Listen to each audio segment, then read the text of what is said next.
Bonjour Quentin, Bonjour Bernard. merci de recevoir Dernière Pincée dans ton restaurant Maison Vermeer à Saint-Malo. Merci à toi de t'être déplacé. Bah oui, en plus c'est super sympa parce que moi c'est presque du local. On est au bord de la mer, c'est la fin de saison. Il fait beau. Il fait beau, ça tire pas trop un peu parce que là quand même... Oui. Non, bon, on a bien travaillé cette année. Donc, Ok. cet été, on a vraiment bien travaillé. Donc oui, on est un peu fatigué, mais bon voilà. Septembre s'annonce également très bon, mais voilà, on va donner une petite semaine de vacances aux équipes Avant d'attaquer avant septembre. d'attaquer septembre. Ouais. Donc, ça Des fera fois bien. l'arrière-saison, puis il y a la route du Rhum cette année, donc Oui. ça va se prolonger un peu plus Exactement. longtemps que les autres années. On va parler de Maison Vermeer plus tard, Oui. mais avant je voudrais que tu me parles de Pont-l'Abbé dans le Finistère, Oui. ta jeunesse. Oui, les 15 premières années de ma vie, donc où j'ai grandi, où j'ai fait mon école primaire, mon collège. Voilà, donc dans une famille très aimante, avec donc mes deux parents et ma grande sœur. Voilà, où j'ai pas des parents qui étaient ni entrepreneurs ni cuisiniers, donc une famille voilà qui m'a toujours encouragé dans cette voie, mais qui des fois la comprend pas trop. Mais D'accord. Est-ce que tu as eu envie de cuisiner à partir de quel âge? je dirais à partir d'une douzaine d'années à peu près. D'accord. D'une douzaine d'années, j'ai en fait la passion, elle vient principalement de mon père, je pense. C'est lui? Oui. J'en suis quasiment sûr. C'est lui qui cuisinait à la maison? Oui, en fait, ma mère cuisinait la semaine et mon père rentrait plutôt tard le soir à cause de son boulot. Mais voilà, par contre, mon père, à partir du samedi, c'est lui qui prenait les manettes. Ok. Et voilà, c'était cuisine de marché, cuisine de produits. J'ai toujours eu des poissons de dingue à la maison. J'ai toujours eu Ok. des viandes complètement folles, des légumes du marché. Enfin voilà, vraiment une cuisine axée sur le produit et vraiment la connaissance du produit dès le plus jeune âge. Ok. Voilà, Un plat signature du papa? il faisait des aumônières de Saint-Jacques assez dingues. Ok. Que t'as la carte un petit peu? Absolument pas. Non, absolument pas. Mais ouais, enfin voilà, j'ai toujours eu cette mon père était capable de craquer sur un turbo de 8 kilos Ok. à la poissonnerie juste pour faire à manger à ses copains le samedi soir et faire des sauces dingues. Ouais. Voilà, une culture de la cuisine, des magazines de cuisine. Enfin, moi, j'ai grandi, j'ai pas un père cuisinier, mais j'ai toujours eu les Turiès, Ok. les premiers yams. Enfin, voilà, j'ai toujours eu ça dans mon salon, en fait. Ok. Donc, c'est aussi, forcément, on est un peu piqué par rapport à tout ça parce que on s'y intéresse. On regarde ce qui se passe un peu dans ce monde-là. Et voilà, mon père connaissait tous les 3 étoiles. Enfin, il est vraiment passionné de cuisine. Et encore aujourd'hui. Enfin, Ok. je pense que à cause de mon métier actuel, il est encore plus impliqué dans ça. Mais oui, c'est vraiment quelqu'un qui est passionné par le monde de la gastronomie. Et vous faisiez des restos sympas avec Oui, avec on tes a toujours parents, mangé ouais. au restaurant. Après, voilà, on vient d'un milieu modeste. Hein. On faisait pas des restaurants étoilés tous les samedis. Hein. Mais voilà, il y avait la culture du restaurant. C'était vraiment important. Avec mes grands-parents également, on allait au restaurant pour les événements. Voilà, on avait cette culture-là. Et comme mon père était dans le commerce, mon père mangeait tous les midis au restaurant. Donc, il connaissait énormément de restaurateurs. Ouais. Ok. Bon, super. Et donc toi après tu te dis collège, Oui. lycée. Donc Oui. lycée ça se passe pas très loin d'ici. Ça se passe au lycée hôtelier de Dinard. Donc, on fait un choix en 3e. Hein. On regarde un petit peu ce qui se passe. On va visiter des lycées. On fait des portes ouvertes. Il y a 2 lycées hôteliers à Quimper. Donc, j'aurais pu choisir la facilité de rester chez mes parents et de rester dans cet univers très confortable. Mais voilà, lycée hôtelier de Dinard, porte ouverte. À 3 heures de chez papa, maman, la découverte de l'internat. Il y a pire comme lycée en plus. Un lycée vue mer. Oui. Voilà, c'est pas. À 2 pas de la plage du Prieuré. C'est ça. Ouais. Donc non, en fait, voilà, le choix a été voilà, un peu dur de quitter un peu les copains aussi. Mais Oui. voilà, je me suis dit, voilà, j'ai 15 ans, Ok. j'ai envie de voir ce qui se passe ailleurs. D'accord. Ça y est, on part. Ok, donc là, t'as fait quoi? C'est bac pro? BEP, 2 BEP, ans, ok. 2 ans de bac pro, et j'ai fait 1 an une mention complémentaire cuisine allégée. D'accord. Voilà, c'était clairement pour rester 1 an de plus au lycée, mais Non, c'était voilà. Après, on avait plein de stages. Oui. Pendant cette mention, on avait plein de stages. On avait 15 semaines de stages découpés en 3 stages. Donc en fait, on pouvait aller voir encore plein de structures différentes. D'accord. Donc ça m'a vraiment plu. Ouais. T'as fait tes stages dans les maisons du coin ou Alors premier stage chez Olivier Belin. Ok. Diplôme moderne. Ça marque. Ça réveille. Ça réveille. Ça réveille. Premier stage chez Olivier Belin. Donc voilà, découverte d'une maison emblématique. Pour moi, la maison. Un personnage. Un personnage. En même temps, et puis voilà, une vraie maison de cuisinier. Des produits de dingue, des sauces incroyables. Enfin voilà, à 15 ans, tu comprends pas ce qui t'arrive. Hein, oui. Mais voilà, vraiment immergé dans la haute gastronomie directe. Avec un chef de cuisine charismatique. Oui. Une équipe de cuisine très charismatique également, au vif du sujet direct. Hein, donc, cuisine bretonne. 100%. Cuisine bretonne, cuisine bretonne et surtout très identitaire. Oui. Donc voilà, moi ce que j'ai remarqué, c'est Olivier Belin, il n'y a qu'un Olivier Belin. C'est une cuisine qui est très très marquée, oui. Un fil conducteur sur beaucoup de points. Et vraiment voilà, moi maintenant... J'ouvre un bouquin de cuisine, il y a plusieurs chefs dedans, il y a une assiette d'Olivier Belin. Tu la reconnais ? Je la reconnais tout de suite. Ouais. Tout de suite. Et sa cuisine a évolué avec le temps. Oui. T'as été comme client après par la suite. Oui, j'y suis retourné avec des copains restaurateurs. Il y a 6 ans. Ouais. Et c'était top. Bah oui. C'était top. Et vraiment avec ce recul aussi, ce regard du cuisinier un peu plus abouti maintenant. Une vraie identité. Et ce qui est super, c'est que j'ai gardé... Alors, c'est mon premier chef, parce que même si j'étais stagiaire, c'était quand même mon premier chef. Ouais. Et j'ai gardé cette proximité aussi maintenant avec lui, quand on se voit sur des événements, quand on se voit sur des événements bretons ou sur des événements nationaux... voilà, il doit être fier quand même. Il vient me dire bonjour. Tu m'étonnes. Il me prend dans ses bras. Enfin voilà, c'est devenu une relation. Bon, il y a toujours ce respect éternel que j'aurais pour ce chef-là. Ouais. Mais voilà, maintenant il y a cette proximité où il sait où je suis, il sait ce que je fais, il est fier. Trop bien. Il me l'a dit, donc ça fait plaisir. C'est cool. Ça c'est cool. Parce que souvent les chefs sont avares un peu de compliments. Ouais. Mais non, c'est une vraie fierté d'être reconnu aussi par. Après maintenant, il faudrait qu'ils viennent manger, mais ça c'est encore une autre chose. Il va y avoir peut-être un peu de temps maintenant, je sais pas. C'est ça. J'espère que ça va se repartir. Mais... Ouais, je pense, mais bon. École hôtelière, donc stage donc chez Olivier Belin. T'as fait après d'autres... Oui, j'ai fait d'autres stages. J'ai fait stage à l'Agapa avec Michael Tanguy. D'accord. Donc super chef aussi, sorti de chez Thierry Marx. Perros-Guirec, hôtel 5 étoiles. Vue sur la mer. L'hôtel était... Enfin, moi, avec mon regard d'un jeune de 16-17 ans, t'as un regard complètement émerveillé par l'appréhension, on va dire, du luxe. Oui.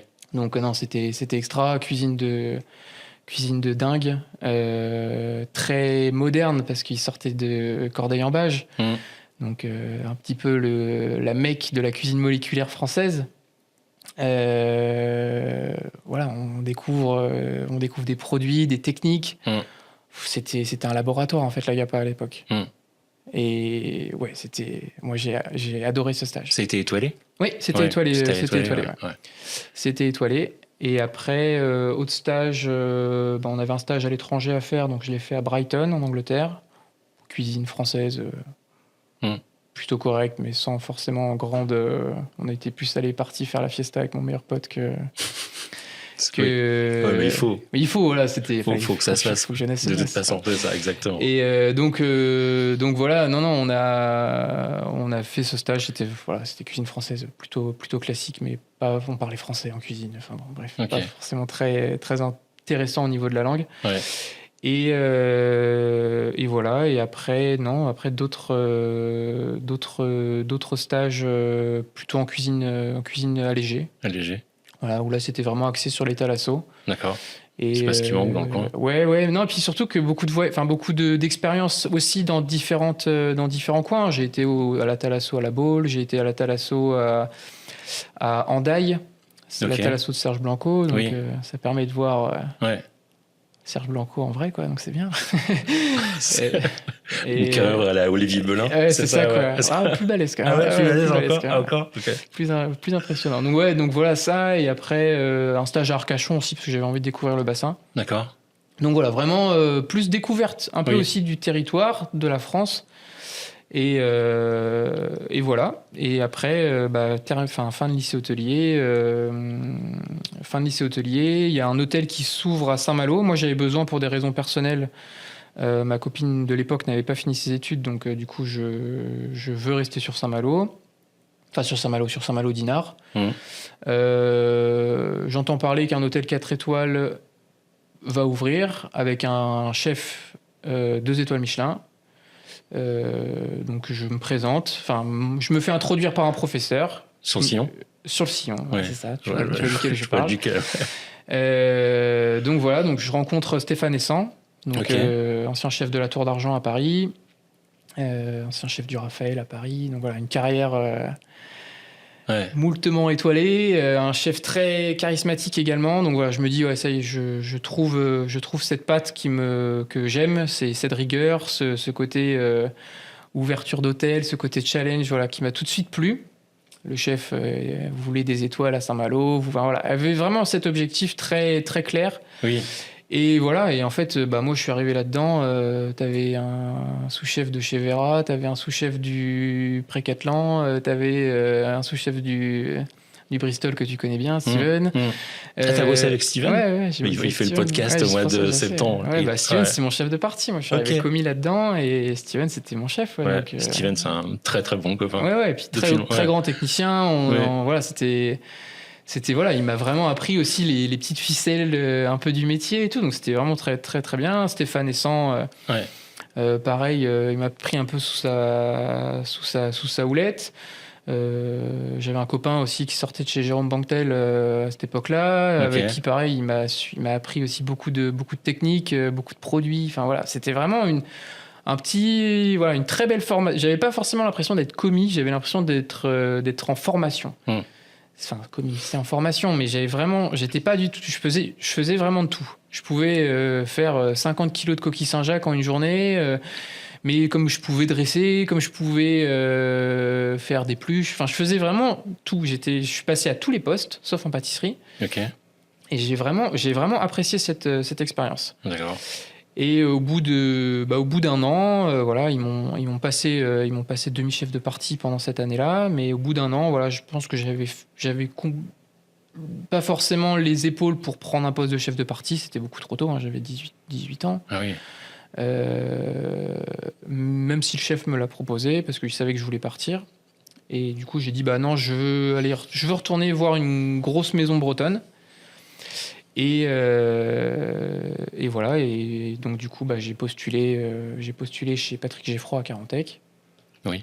Et face à la mer aussi. T'aimes bien face à la mer? C'est important. C'est important. Même ici, Saint-Malo, c'était important d'être tout près de la mer. Mais là, Carantec, c'est vraiment posé sur l'eau. C'était posé sur l'eau, quoi. Donc posé sur l'eau. Donc voilà, complètement. Encore une fois, j'aime bien ma carrière me déstabiliser quand je suis assis sur un projet. T'aimes bien te mettre en difficulté? C'est pas que j'aime bien, mais j'ai besoin de ça pour avancer. D'accord, ok.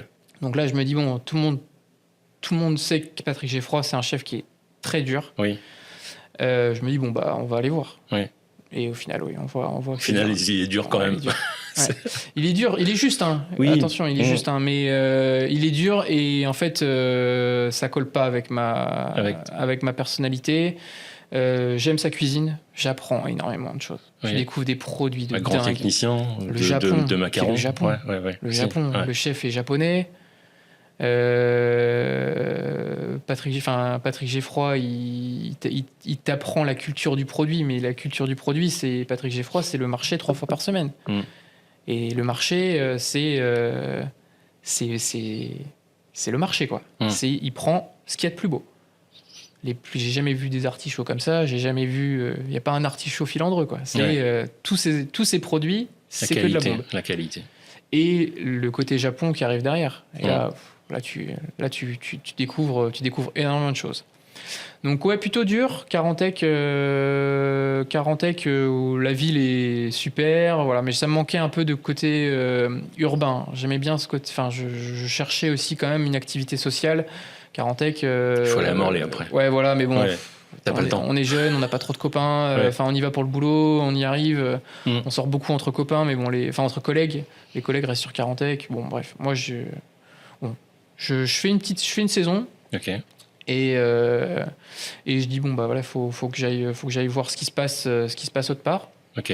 Encore une gamme au-dessus ou Ouais, encore une gamme au-dessus. Bah en fait, je rencontre Patrick Geffroy. Il organisait un petit festival à Morlaix. D'accord. Où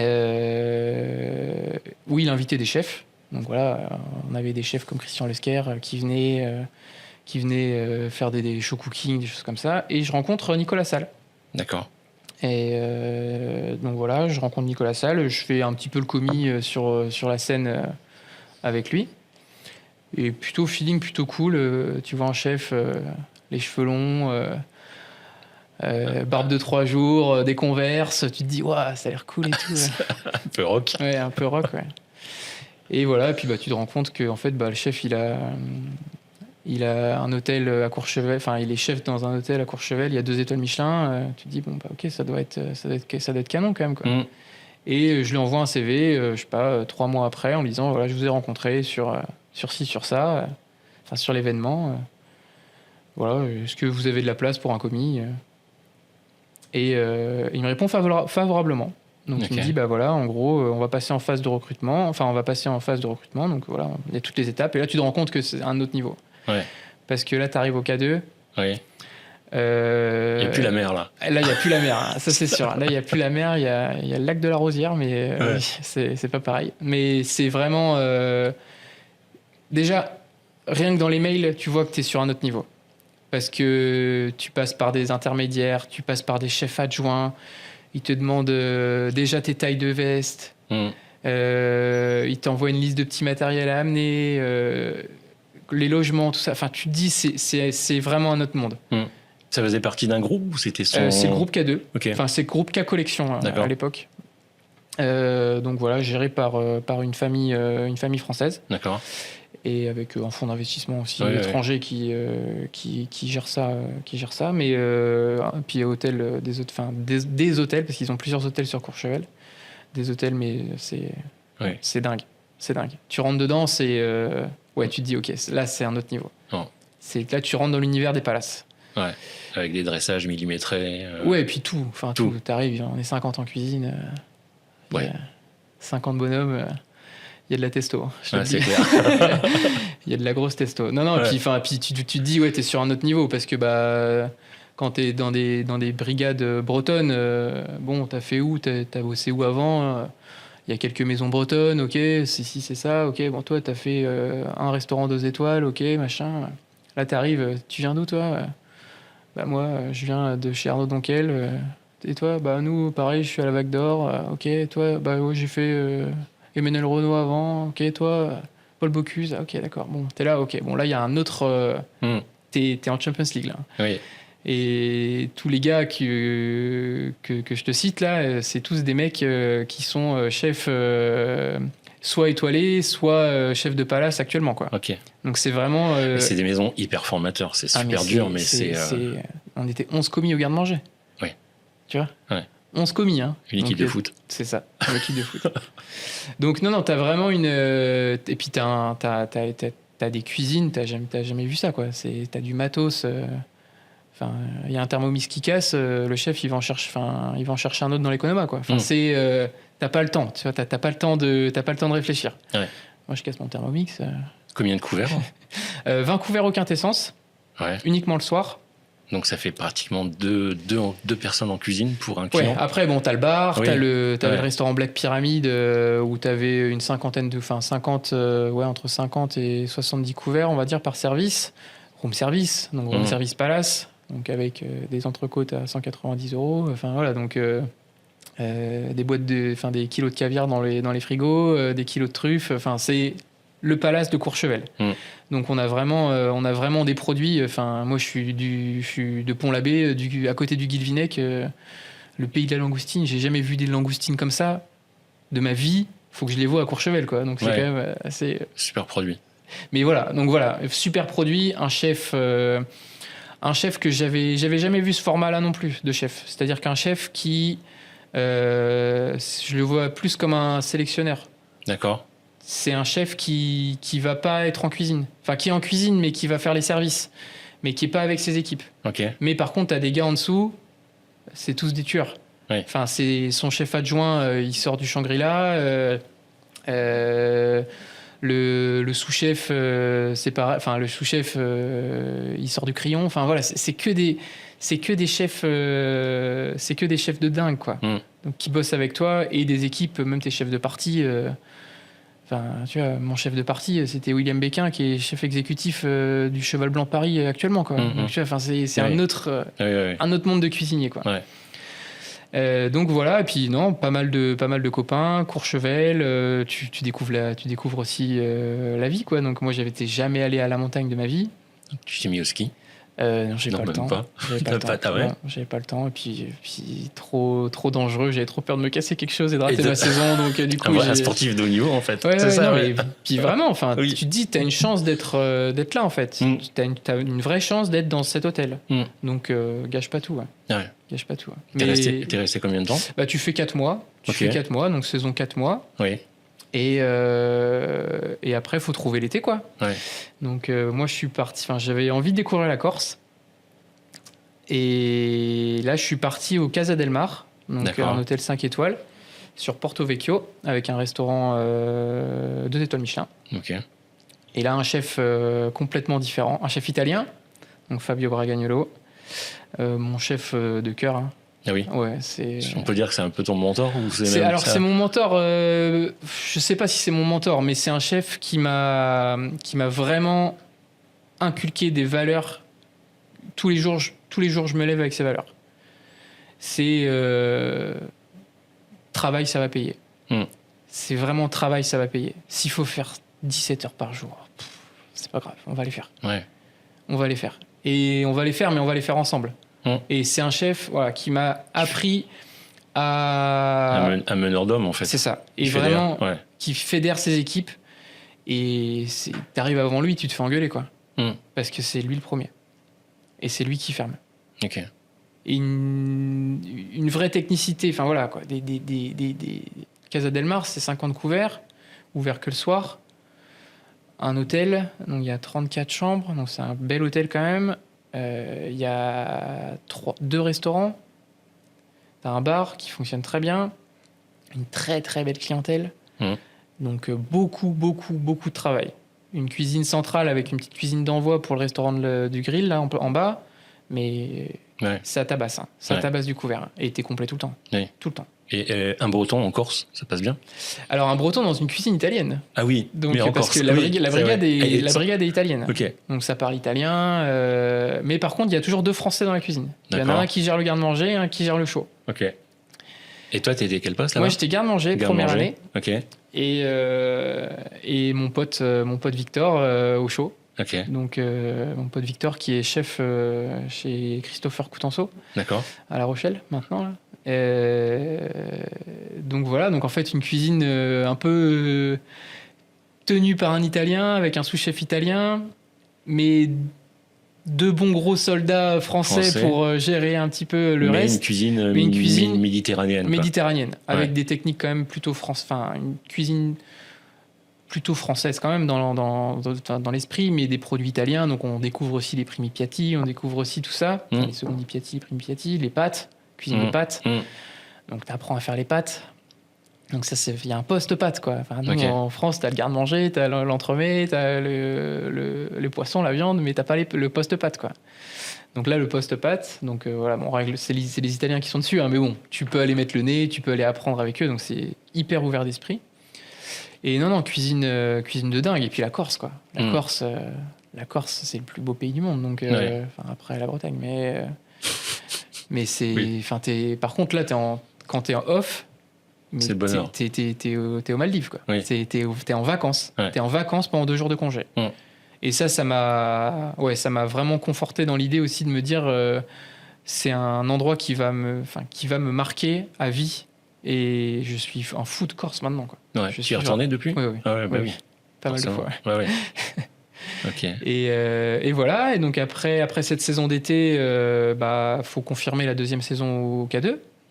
Donc on retourne au K2. Sous un autre format, on me propose de découvrir la cuisine de chalet. Donc des chalets privés. Ils ont des chalets privés, en fait, le K2. D'accord. Donc voilà, donc des grosses familles, des très gros clients. Donc avec des chefs privés, avec des chefs privés, okay. Ouais. Donc t'es chapeauté, parce que t'es chapeauté par un chef exécutif des chalets. D'accord. Avec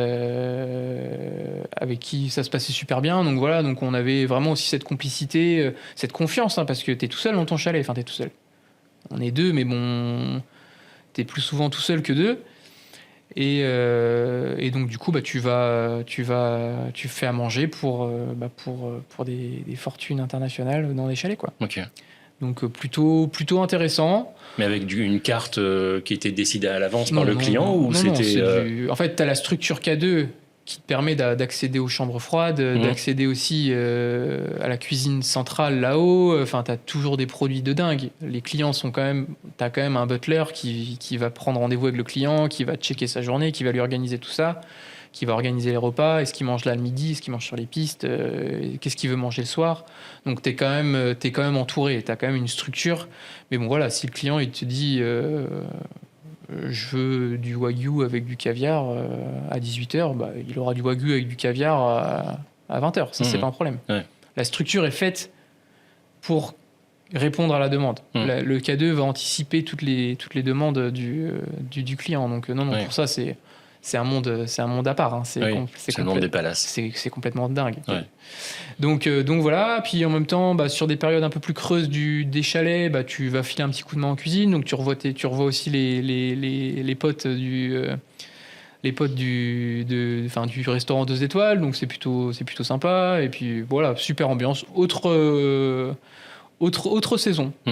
Mais vraiment, non, une belle, encore une belle expérience. Et après, retour au Casa del Mar. D'accord. Pour confirmer la 2e saison. Et là, sous-chef junior. D'accord. Donc plutôt cool. Le chef me fait confiance. Je fais beaucoup de mise en place. J'abats énormément de poissons, des sauces. Mais j'ai jamais fait autant de jus de ma vie que là-bas, je crois. Donc voilà, là, t'apprends vraiment. En fait, tu sais faire un jus, mais tu sais pas faire là, tu sais faire du volume. Tu sais faire du volume, tu sais maîtriser une constance. T'as une confiance du chef, en fait. Donc ça, c'est dingue. Parce qu'en fait, le chef, il te contrôle. Mais il te regarde pas. Il te fait confiance. Et voilà, on a la chance aussi de faire ça super bien. Enfin, vraiment, on survole la saison. J'ai mon pote Thomas qui est avec moi, qui vient du K2, qui est avec moi au garde-manger. Donc voilà, on passe une saison de dingue. Le chef, il était super. On travaille super bien. Donc voilà, vraiment en confiance totale. Une bonne saison. Une bonne saison et surtout une confiance du chef, une confiance des équipes. Un respect de la direction. Enfin voilà, vraiment, je suis vraiment très très fier de moi, très content. Je pense que je suis un cuisinier, quoi. Ok. Donc c'est cool. Ouais. Mais après, t'arrives dans un autre univers. Après, tu rencontres Anne-Sophie Pic en Corse parce qu'elle était cliente du Casa del Mar. Elle te propose de venir bosser à Valence. De faire un tour à Valence. Et donc, du coup, tu dis oui, quoi, parce que t'as jamais fait 3 étoiles de ta vie. Donc, ouais. Je pense que ça se refuse pas. Il faut aller essayer, quoi. Il faut aller voir ce qui se passe. Et du coup, tu vas là-bas, tu vas manger, parce que tu te dis, faut avant de commencer et comprendre la cuisine du chef, comment comprendre la cuisine d'un chef, c'est s'asseoir à son restaurant et d'aller voir ce qui se passe, quoi. Donc, je vais manger là-bas avec mon ancienne compagne, D'accord. donc qui était engagée aussi là-bas. Donc on y va. Puis alors, on avait envie de se poser, on avait envie d'avoir un appartement, finir les saisons. Voilà, on voulait vraiment faire notre vie d'adulte, on va dire. Ok. Et on mange là-bas, et première assiette qui arrive, je vois l'assiette, c'était encore l'assiette oursin, Annette et Sobacha. Là, je vois cette assiette et je me dis, genre, je suis incapable de sortir ça. Ah ouais. Mais incapable. Je sais pas comment on fait. C'était quoi? C'est de la très très haute technicité. Un dressage, une double gelée là, de gelée d'oursin et une panna cotta au Sobacha et Annette par-dessus. Mais je ne sais pas comment ça, je ne sais pas faire cette assiette. Donc tu te dis, ouah, le niveau, le cran, il est énorme. Ouais. Donc voilà, donc bref, je commence là-bas en tant que chef de partie. Et c'est dur, c'est très dur. C'est très dur physiquement, c'est très dur moralement. Personnellement, ça se passe très mal. D'accord. Avec ma compagne. Ok. Donc pas simple. Ouais, parce qu'elle survole. Et... Elle était en cuisine? Non, elle aussi était en salle. Elle était en salle, elle survole. Et moi, Et toi, t'es dans le dur. Moi, je suis dans le dur, mais vraiment dans le dur. Okay. Et du coup, ça se passe mal. Personnellement, voilà, c'est très compliqué. Pas un bon transfert, non, si on pas veut du parler. Tout et puis en fait, tu sors du casa où t'es au top. Oui. T'as un chef de dingue, et là, t'arrives dans l'élite de la cuisine internationale. Hein. Oui. La marche est grosse, et en fait, t'as pas cette admiration de ton équipe, de ton chef. Enfin, t'as pas tout ce que j'adorais au casa. Oui, tu l'as tout plus, perdu. en fait. Tu l'as plus. Donc, tu prends une énorme claque, tu t'accroches, t'essayes de faire un peu. Le chef, il voit que c'est dur à ce poste-là, il est cool, il te change de poste. C'est encore plus dur. Donc voilà, tu t'accroches et en fait tu te rends compte que bah tu dors plus, tu dérives vite vers une espèce de semi-dépression, donc tu te dis bah non en fait ma santé mentale faut que ça avance quoi. Ouais. Donc du coup bah tu t'arrêtes, hein, t'abandonnes, hein, t'abandonnes le projet, hein, tu te dis tiens on va faire 1 an, mais non t'abandonnes avant. Et puis c'est dur quoi, tu prends une petite claque, t'as toujours un peu survolé tes expériences, ça s'est toujours bien passé, même si au K2 c'était dur, hein, attention, hein, des fois c'était très très dur, hein.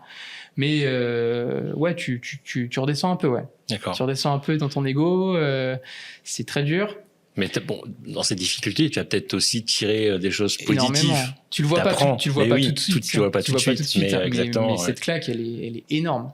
Pour moi, elle est ultra positive. Parce qu'en fait, c'est dans la difficulté que tu vois qui t'es aussi personnellement. Et en fait, voilà, on le dit tous, hein, l'échec, c'est la plus belle des réussites. Hein. Oui. Et franchement, c'est un échec, hein, parce que je le considère pas comme une victoire, et j'ai trouvé cette passade vraiment très dure. Donc voilà, donc faut se relancer, hein, faut aller voir. Je reste un peu sans boulot pendant 2-3 mois. Le temps de réfléchir. Le temps de réfléchir, et puis le temps de trouver quelque chose qui me botte. Et ça n'a pas remis en question ton goût pour la cuisine? Non, pas du tout. Pas du tout. Non, pas du tout, parce que je sais faire que ça. Donc, mais donc du coup, voilà, on regarde un peu. Et puis en fait, l'hôtellerie, j'aimais bien en fait cet univers d'hôtel, parce qu'il y avait du monde, il y avait toujours cette activité. Là, chez Pic, bon, il y a un hôtel à Maison Pic, mais c'est vraiment uniquement restaurant. Donc peut-être que l'hôtel, ça me plaît bien en fait. Donc du coup, je cherche, et là, j'ai entendu, quand j'étais chez Patrick Geffroy, j'entendais chez mon ami Pierrot, il parlait de Pierre Gagnère. Ok. Et Pierre Gagnère avait ouvert un restaurant à Gordes, dans le Luberon. Eh oui. À la Bastide de Gordes. Et donc du coup, je vois, ok, même propriétaire que les Érelles à Courchevel, donc je me dis, bon bah, ok, cool, ça va être un bel hôtel. Je vois, il y a un poste de chef de partie à la brasserie. Donc je me dis, bon, bah, de toute façon, allez, on va aller. De toute façon, j'avais rien à faire, donc on va aller voir. Hein. On va là-bas, tu rentres dans le lobby de la Bastide de Gordes, et là, tu te dis, ok, bon, en fait, j'ai même pas envie de voir les cuisines. Je veux travailler ici. L'hôtel, il est incroyable. La région est dingue. La région est dingue. T'es à 1 heure de Valence. Enfin, 1h30 de Valence, donc moi je pouvais garder ma vie perso quand même un peu là-bas aussi, donc je garde mon appart à Valence. Mon ex-compagne continue à travailler chez Pix, ça se passe très bien pour elle. Je vais pas lui gâcher son plaisir. La semaine, j'irai bosser et je rentrerai le week-end. Je m'étais bien arrangé avec le chef. Le chef, il me donnait 2 jours et demi de congé consécutifs. Okay. Par contre, la semaine, à fond la caisse. Tu charbonnes et les chambres froides, elles dégueulent, quoi. Donc, c'était le deal. Et voilà. Et puis, bon, bah, au final, ouais, tu redescends. Bah, tu vas dans un restaurant. Bah, il y a Pierre Gagnère qui a son restaurant étoilé.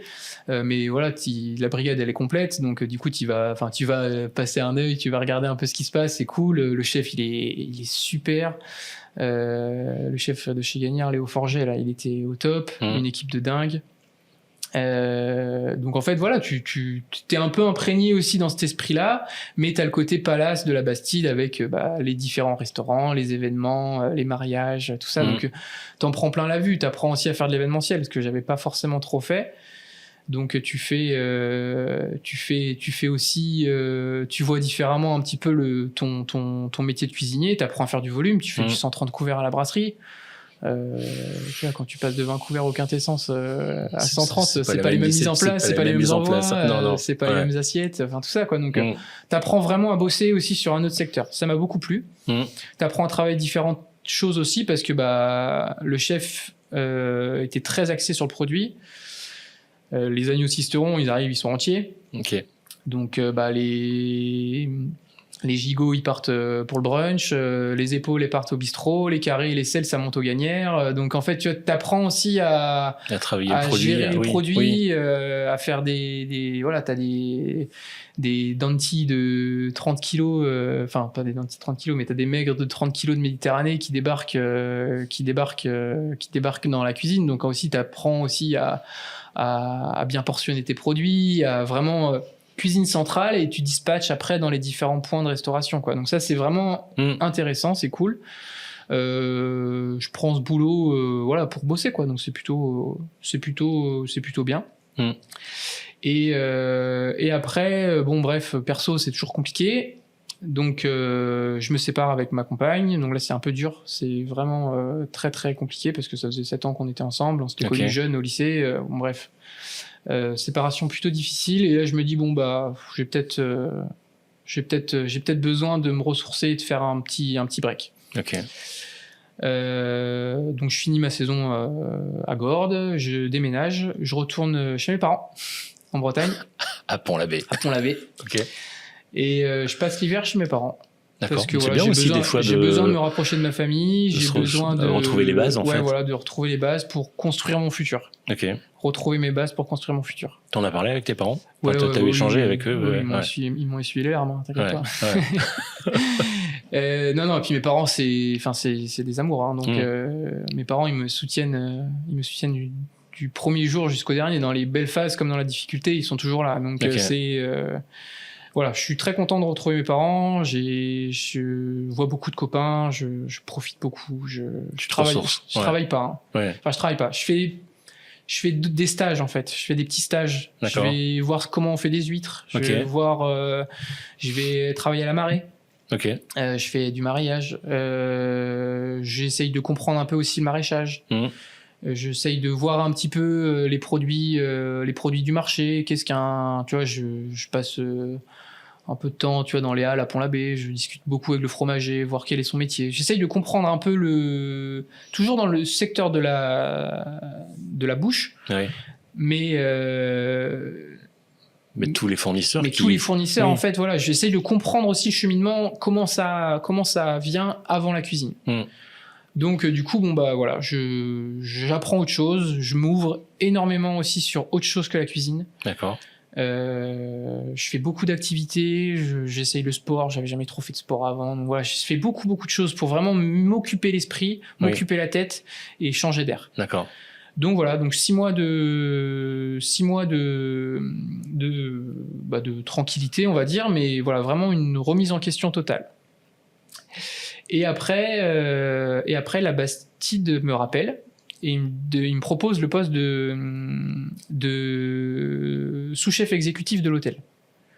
Donc de prendre avec le chef exécutif. Ils avaient un peu restructuré l'hôtel, ils avaient restructuré un peu les restaurants. Pierre Gagnère descendait aussi à la brasserie faire du consulting.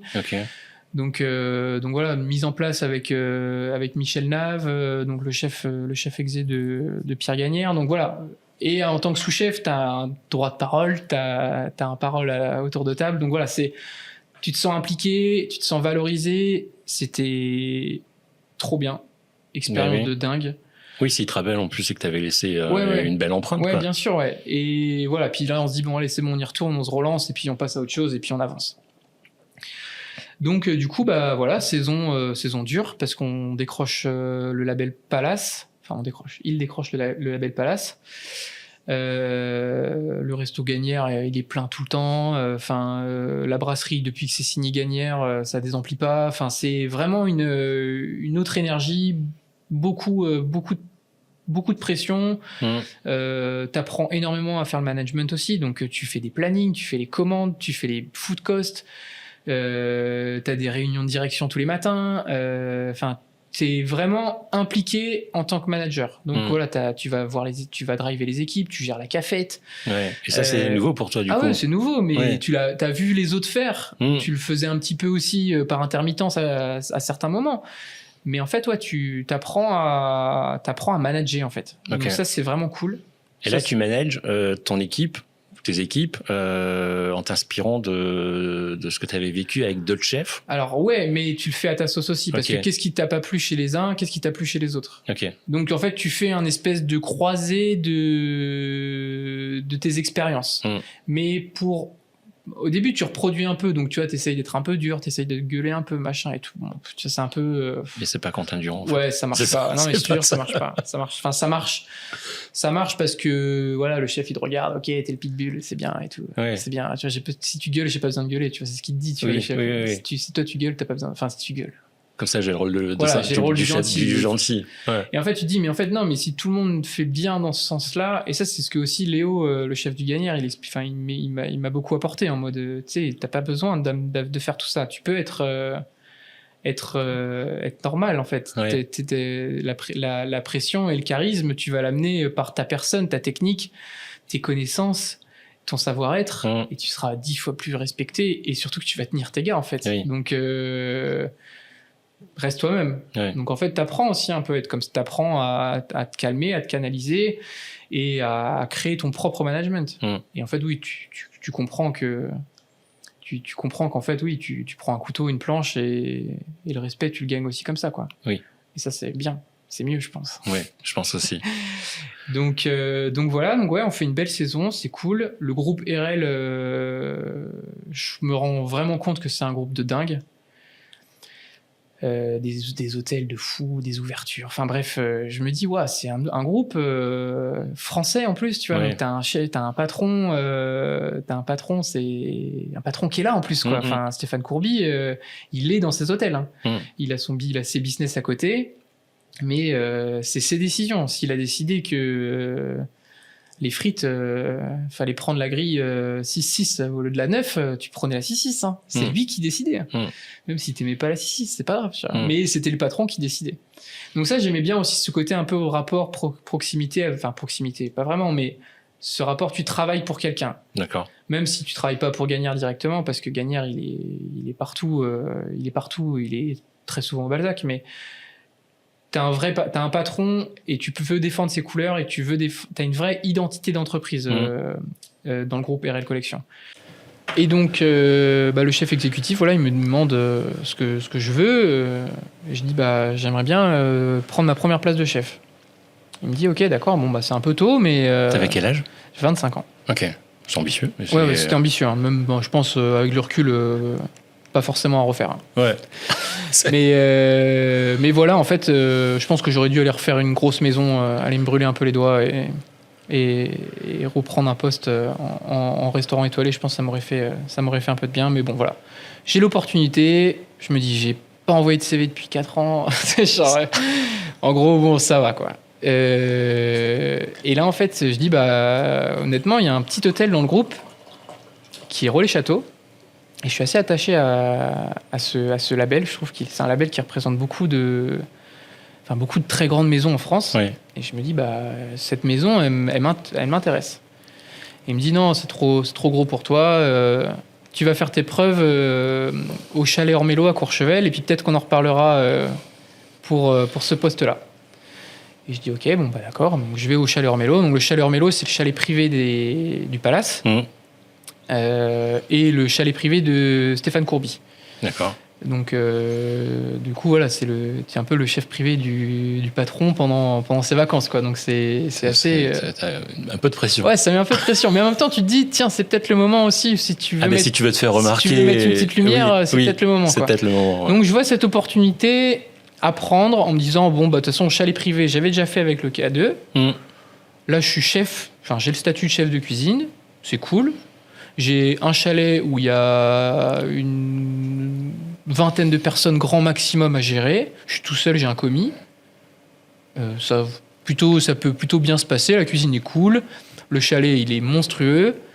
Mais du coup, dans un chalet comme ça, tu as une cuisine professionnelle ou... Ouais. Là, au K2, non. Enfin, c'est pro. C'est semi-pro. C'est semi-pro. Enfin, c'est très bien. Hein. Ouais. Mais par contre, à l'Ormélo, tu as une cuisine pro. D'accord.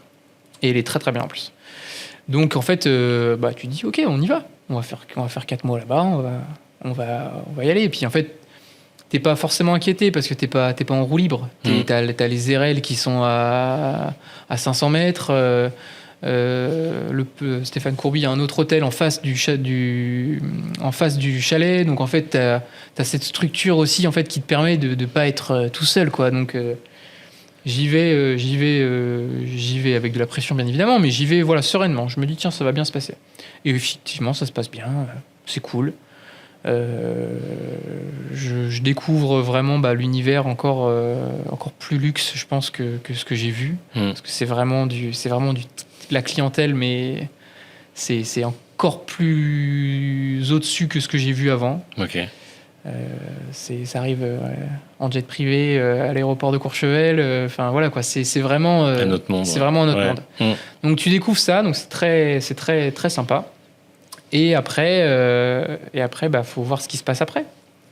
Et ce qui se passe après, en fait, c'est l'objectif que j'avais, c'était le petit relais château à Saint-Tropez, et on me le propose. Ok.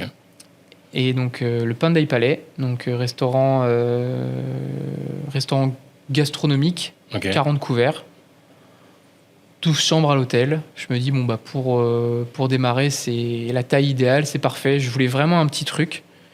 Et en fait, il me le propose et ça se passe super bien.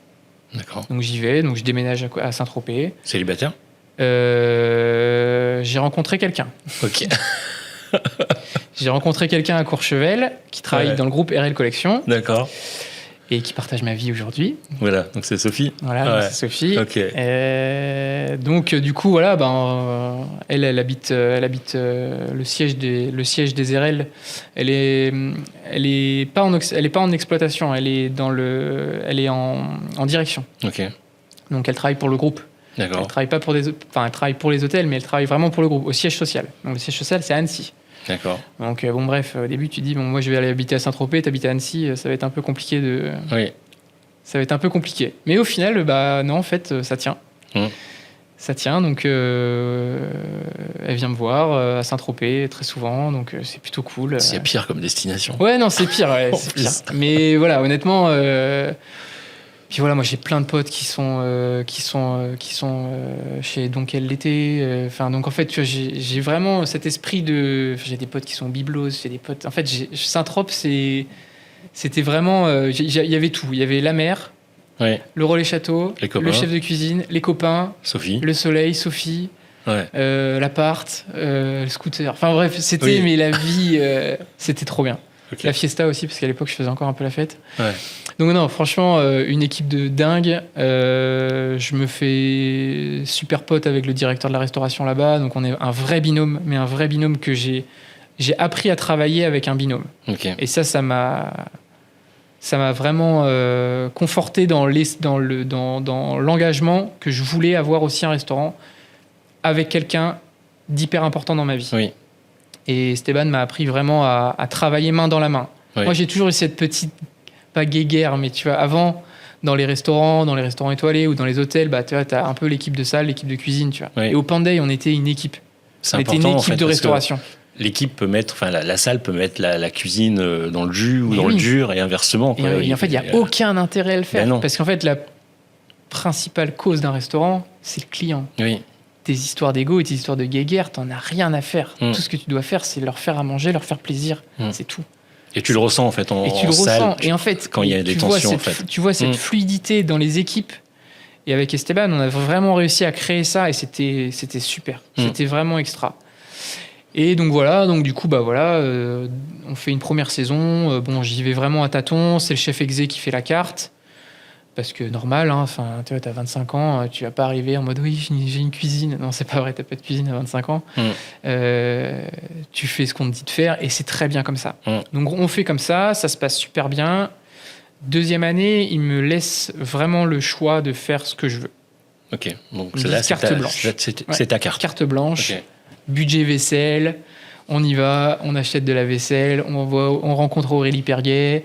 Elle nous fait de la vaisselle. Enfin bref, on a une vaisselle de dingue.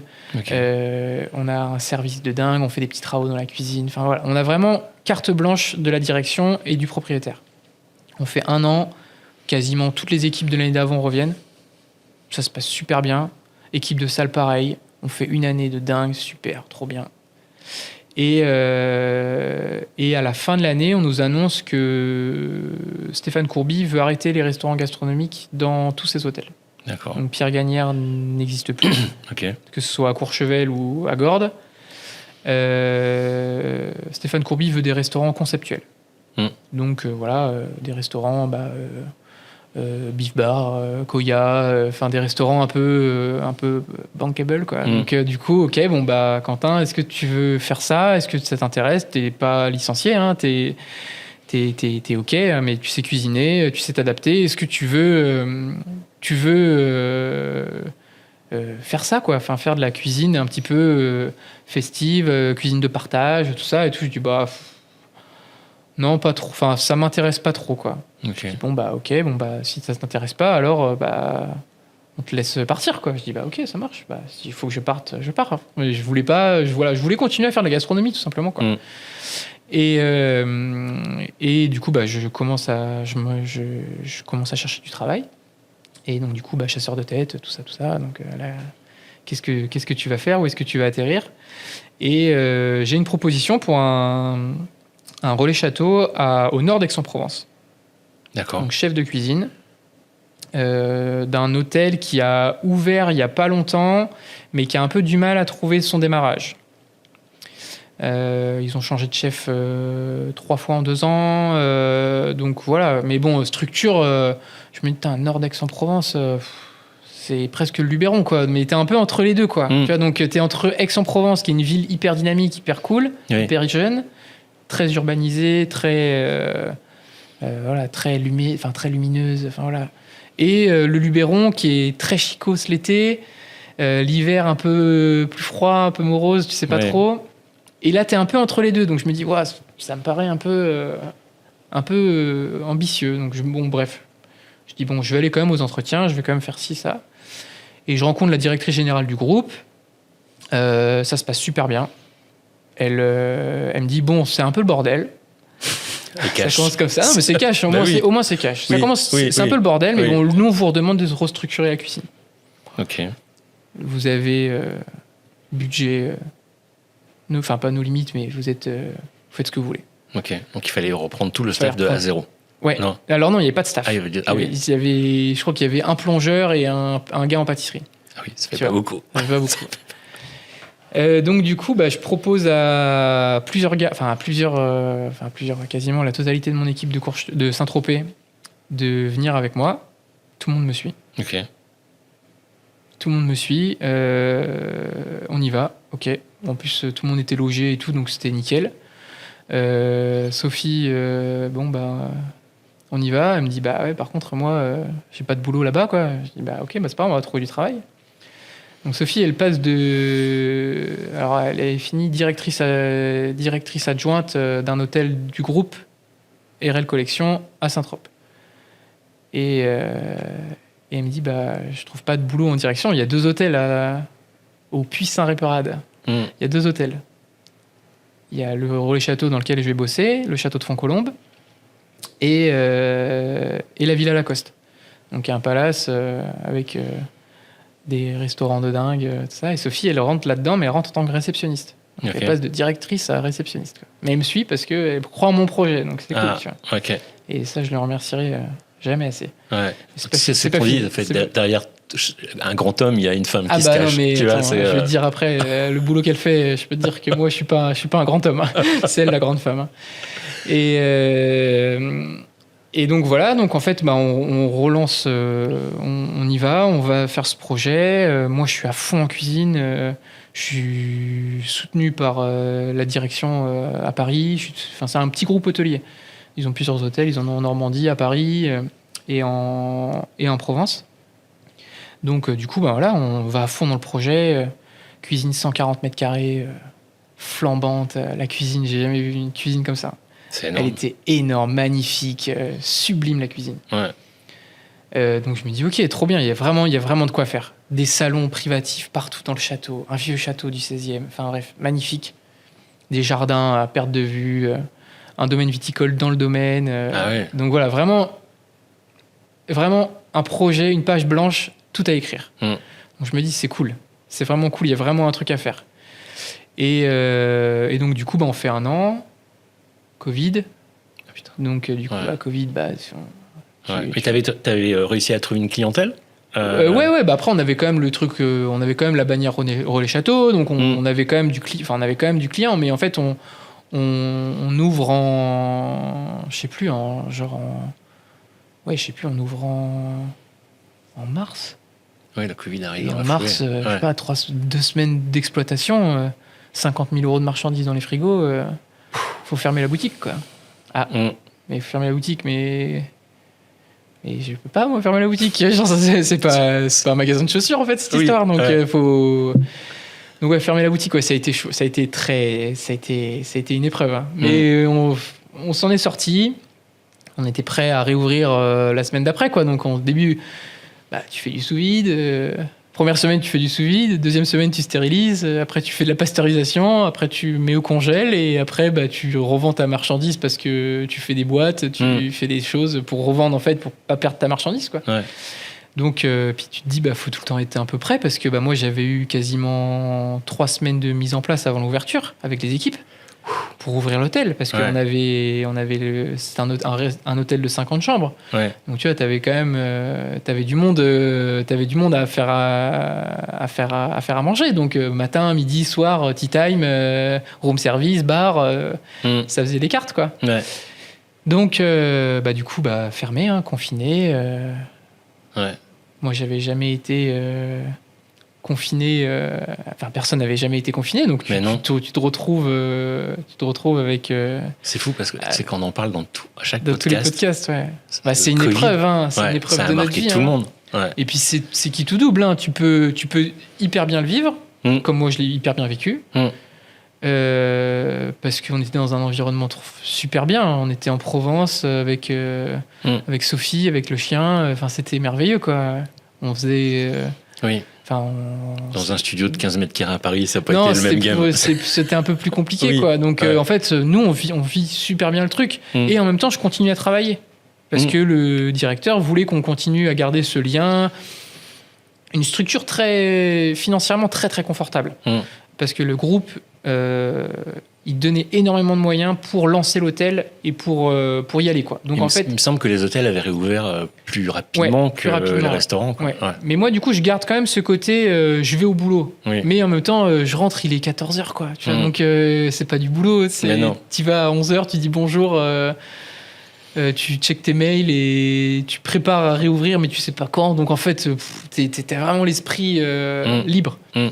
Et tu sais qu'à la réouverture, quoi qu'il arrive, tu vas te faire dérouiller, quoi. Donc, il y avait une attente de dingue. Mais il faut être prêt. Faut être prêt. Donc on revoit un peu les cartes, on refait un peu le plan, on remet un peu tout ça en place. Donc voilà. Honnêtement, on réouvre, ça se passe bien. On fait une saison où on se fait arracher, hein, comme tout le monde, avec une équipe plutôt réduite parce qu'on avait un peu tiré les budgets par le bas parce que on avait forcément perdu du chiffre d'affaires. Donc le PNL était un peu déséquilibré. Donc on remet tout à plat, on refait un budget, on remet tout ça en place. Et c'est là aussi où j'apprends à faire tout ça, moi. Ça, c'est hyper cool. Parce que j'ai une confiance, j'ai une attente de la direction c'est ton restaurant. Ah oui. Donc en fait... et c'est tes chiffres. C'est tes chiffres. Première fois de ma vie où je suis impacté où j'ai des primes sur le chiffre d'affaires, sur les food costs, sur tout ça. Donc en fait, t'es impacté et challengé. Donc en fait, même si tu les as pas, ok, t'as pas ta prime, mais c'est pas très grave. Mais non, en fait, moi, ce que je veux, je veux l'avoir parce que je veux être capable de le faire. Oui. Je veux me dire, tiens, demain, je vais à la banque, je leur montre mes chiffres et j'ai une crédibilité aussi de dire, je sais gérer un restaurant. Avec tes coûts matières, création de budget, masse salariale. Enfin, tu vois, j'arrive et dans mon esprit, je l'ai déjà fait. Donc, devant une banque, normalement, je suis pas censé bégayer. Parce que c'est un métier complètement différent de chef. T'as jamais vu ça. Mais non. Moi, j'ai un BEP, un bac pro, hein, donc t'as jamais vu ce qui se passe de cette partie-là. Donc, en fait, je me dis, c'est hyper intéressant. Je vais aller vraiment au bout du truc. T'apprends à faire des amortissements sur du matériel, t'apprends à gérer, vraiment à gérer le côté restauration d'un hôtel. Parce qu'au lycée hôtelier, c'est que cuisine, mais est-ce qu'il y a des cours t'as de la gestion, mais tu vois, en fait, quand tu vas pas pousser au BTS, ce que j'aurais dû faire, hein, je pense, hein, vraiment, hein, je pense que en plus, j'en avais les capacités, mais j'avais envie d'aller faire de la cuisine. Mais il faut s'y intéresser. Il faut s'y intéresser. Je dis pas que c'est pas impossible après, parce que moi, je l'ai appris. Et je l'ai appris, mais parce que aussi, j'ai été consulter des gens. Tu vas voir le DAF du groupe, tu lui dis, tu vas voir le comptable, tu vas voir ta RH. Oui, mais t'es curieux aussi. Et t'es curieux, tu y vas. Et en fait, tu leur dis, genre, moi, cuisinier, moi, pas comprendre. Mais par contre, je suis prêt à charbonner et à comprendre qu'est-ce qu'un PNL, qu'est-ce qu'une masse salariale, qu'est-ce qu'un food cost, comment vous calculez, à quoi ça sert à faire les inventaires, à quoi ça sert ci, à quoi ça sert ça, les facturations électroniques, tout ça. En fait, voilà, moi, ça m'intéresse. Et je suis demandeur de ça. Donc, en fait, eux, ils sont tous comme des dingues. Enfin, moi, j'étais hyper content de discuter avec eux et d'apprendre cette facette-là de mon métier. Donc, le côté un peu finance. Ça, c'était vraiment hyper intéressant. Enfin, finance, RH... tout ça, quoi. Tout ce que j'avais pas forcément trop vu avant. Et voilà. Et donc, du coup, on fait cette aventure au château de Fontcolombe. On crée un restaurant gastronomique au sein de l'hôtel. Donc, une table ouverte que le soir. 5 soirs par semaine. 25 couverts. Là, pareil, création. Donc, on crée tout ça avec les équipes, avec la direction, on achète de la vaisselle, on crée une vraie identité aussi avec nos fournisseurs. Donc voilà, on va vraiment vers un projet de structuration de l'hôtel. On a la brasserie, qui fait 80 couverts, on a le gastro qui fait 25, on a le bar où on fait à manger, on a le pôle événementiel, on a le room service. Voilà, ça y est. Le projet, il est posé. Ça tourne bien, le chiffre d'affaires est au rendez-vous, les food costs sont bons, la mission est... Les guides gastro Les guides gastro, personne de notre côté. On est référencé Michelin, Go et Millau, ils sont pas venus. D'accord. Donc on est dans le viseur, mais on n'est pas récompensé. Et une direction qui est de moins en moins dans l'écoute, on va dire, de mon projet. Très compliqué au niveau de la salle. Pas du tout de cohésion. Tout ce que j'avais gagné un peu au Panday, tout s'écroule un peu. Donc voilà, très dur d'aller dans ce sens-là. J'applique énormément d'importance au métier de la salle. Donc en fait, si ça marche pas, c'est compliqué. Donc voilà, donc je pose un peu des ultimatums à ma direction en disant genre écoutez, si vous voulez que ça marche, j'aimerais qu'on m'écoute et j'aimerais qu'on change vraiment tout au niveau de la restauration. Ils disent c'est pas possible, vous pouvez pas être directeur de l'hôtel en étant chef de cuisine. Je dis je comprends tout à fait. c'est votre décision, mais sachez que si ça va pas comme je l'entends, et si je peux pas aller au bout de mes objectifs, eh ben, je quitte l'établissement. Ok. Et ils me disent, ok, bon, au début, on s'explique un peu, voilà, on s'échauffe un peu, mais on s'échauffe pas, mais tout en bonne diplomatie, voilà, il n'y a pas de sujet. Hein. Je m'entends très bien, ils m'ont laissé partir comme un prince. J'ai fait le handover avec le nouveau chef. Ça s'est super bien passé. On a fait 1 mois et demi ensemble. On a fait le recrutement ensemble. Voilà, c'était vraiment cool. J'ai vraiment apprécié ce moment. Mais par contre, je me suis dit, bon, qu'est-ce qu'on fait ? J'avais été approché par quelques hôtels. Ils savaient que je partais, donc j'avais été approché par quelques hôtels, quelques entretiens. Je me dis, bon, est-ce que c'est encore ça ? Est-ce que tu t'es parti sur des... Ça fait quand même 2 décisions que t'es parti. C'est pas forcément de ton propre chef. Est-ce que tu veux pas essayer de créer ton univers et de... c'est là que ça commence à mûrir. Ouais, ça commence à mûrir, ouais. Ok. Ça commence à mûrir. Et puis bon, déjà, hein, Et t'en parles à Sophie ? Ouais. Parce que c'est... Sophie, elle pète les plombs. Hein. Enfin, on fait 2 ans au Panday, t'en as marre, on bouge. On fait 3 ans là. Enfin, à un moment donné, quand est-ce qu'on va se poser ? Quand est-ce qu'on va avoir une vie de famille aussi, quoi. Je dis, le prochain, ça sera le bon, je te l'assure. Ok. Et tous les ans, depuis que je connais Sophie, on vient en vacances à Saint-Malo. Tous les ans. D'accord. Pourquoi Saint-Malo ? Parce qu'on a des potes. Ok. Parce que... Puis t'as travaillé au Grand B ? Parce que, pas au Grand B, au Nouveau-Monde. Au Nouveau-Monde, pardon. Parce qu'on aime cette ville. Oui. On aime Dinard, on aime Saint-Malo, on aime cette région. On a des copains. Donc on va dormir chez eux, on prend des hôtels, on prend des logements sur Saint-Malo. Voilà. On se balade. On aime ce coin, on aime cette ville. Et on aime un restaurant qui s'appelle Le Coude à Coude. Oui. Que je connais, moi, depuis 2012, depuis que j'ai travaillé à Saint-Malo. Parce que Nicolas, c'est quelqu'un qui aime beaucoup les cuisiniers, qui aime beaucoup cet univers, qui est passionné de cuisine. Et en 2019, donc quand je venais juste d'arriver à Fontcolombe, juste avant le Covid, non, ou après le Covid, non, c'était après le Covid, Nico, il m'appelle et il me dit Quentin, j'ai un restaurant à vendre, si tu veux.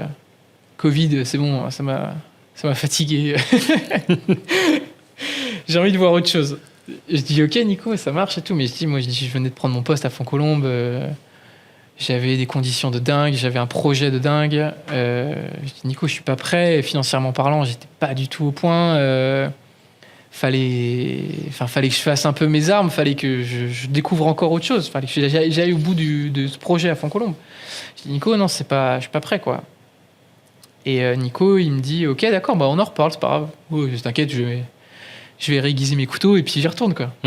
Et donc du coup, Nico, il y retourne, il fait son équipe et tout, ça se passe mieux pour lui, ça se passe bien même. Et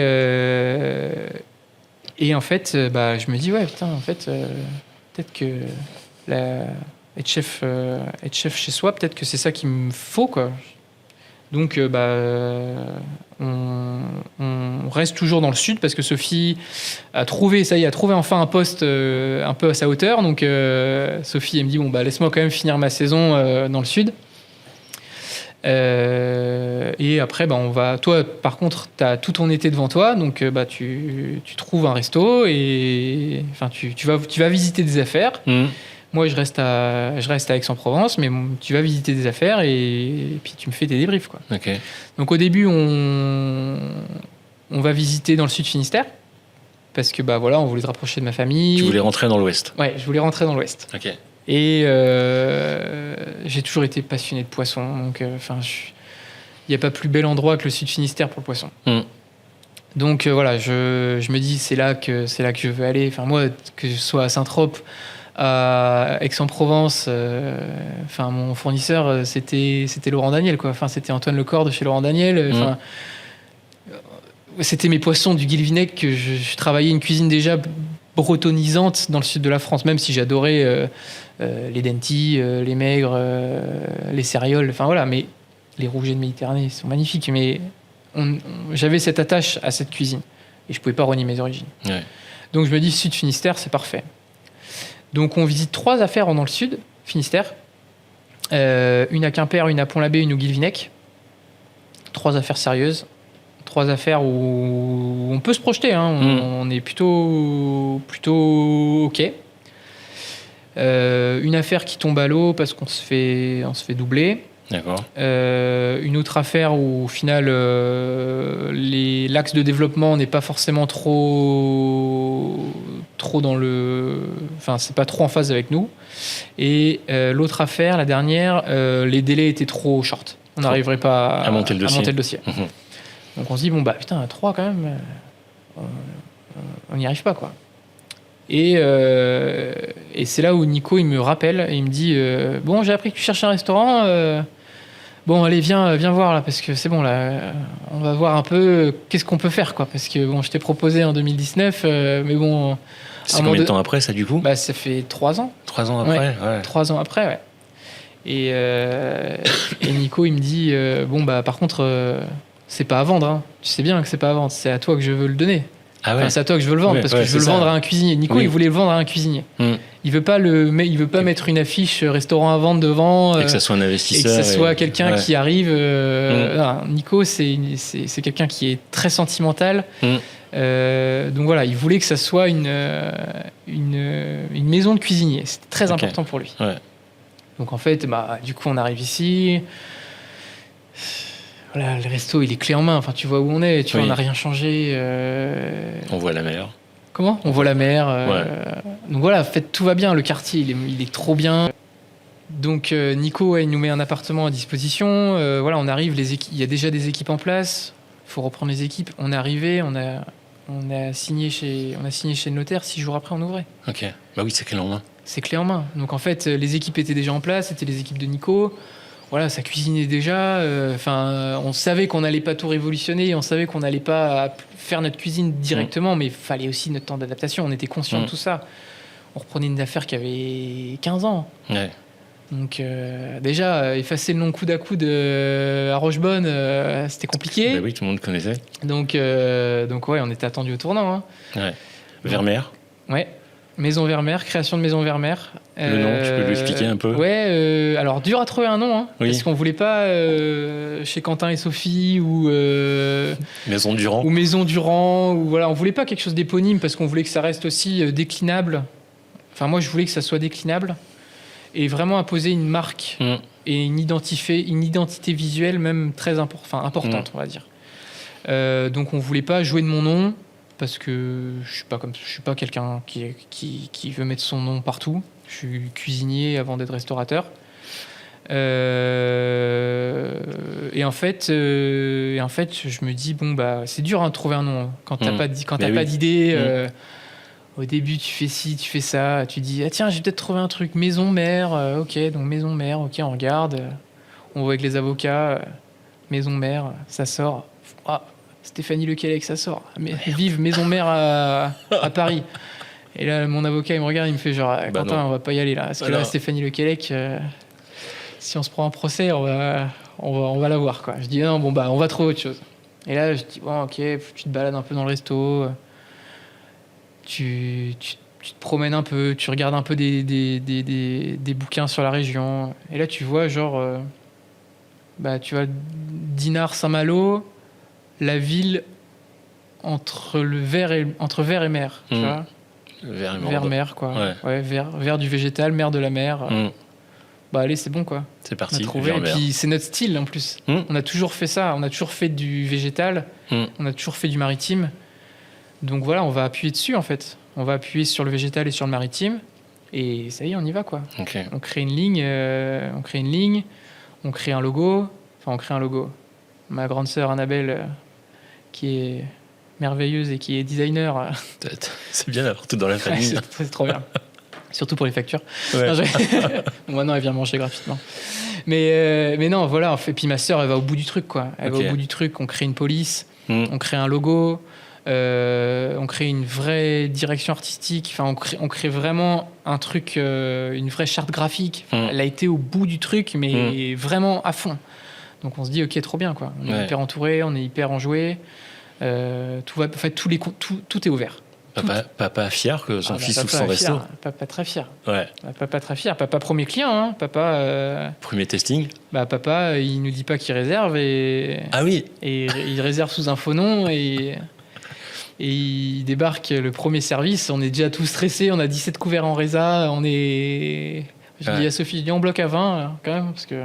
Ouais. Voilà, premier service. On n'avait pas fait de testing. On n'avait rien fait. On est parti sans filet. Hein. Ok. Après, on savait cuisiner, hein. On savait y aller. Hein, mais, on savait cuisiner, mais ce qui est marrant, c'est que en tant que chef exé, tu cuisines moins. Hein, donc, tu vois, tu remets aussi bien la main à la pâte. Hein, donc, c'est bien, c'est très bien. Ouais. Et ça a mis du temps aussi hein, à retrouver, on va dire, une ligne de cuisine très personnelle. Donc, ça, c'était cool. Ça, c'était vraiment une belle expérience pour moi. De revenir à cette base de... Ok, les produits, la transformation, le service, on recommence. Et Sophie, donc, du coup, au restaurant, son rôle, c'est de gérer la salle. Non, Sophie, c'est les directrices, responsables RH, elle est comptable, elle est chef sommelière, elle est... Oui, mais elle est en salle avec toi aussi. Oui, c'est un binôme. Ouais, c'est un binôme, mais c'est le quotidien est dingue. C'est elle qui fait tout. Moi, je fais de la cuisine. Et plus ça va, plus je fais de la cuisine, plus elle prend de trucs. À un moment, je faisais un peu les factures, je faisais un peu machin, c'était trop le bazar. Donc, du coup, Sophie a dit, c'est bon, je reprends tout. Donc, non, Sophie, il n'y a pas de maison Vermeer s'il n'y a pas Sophie. C'est impossible. Ouais, c'est chouette. Ouais.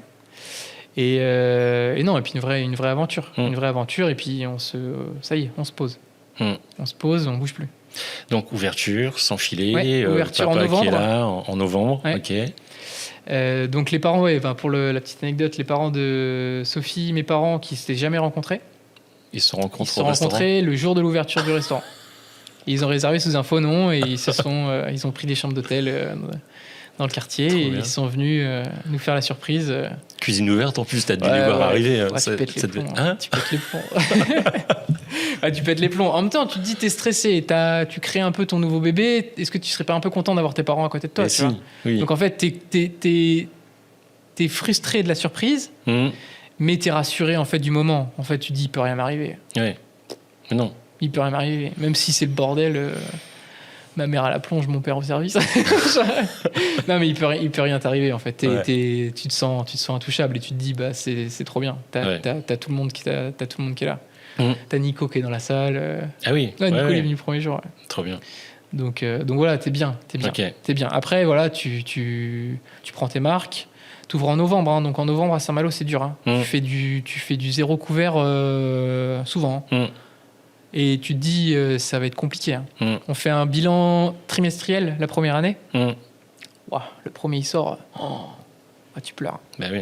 Tu pleures. Tu te dis, OK, ça va être compliqué. Je vais jamais y arriver. Si, ça t'as du monde le week-end, quoi. Ouais, mais bon, des fois, tu fais des samedis à 12. Hein. Ouais. Samedi soir à 12 couverts, moi, j'ai jamais fait ça de ma vie. Hein. Non. Donc, tu te remets beaucoup en question. Tu te remets beaucoup en question. Et tu arrives un peu avec cette ère un peu conquistador, tu vois.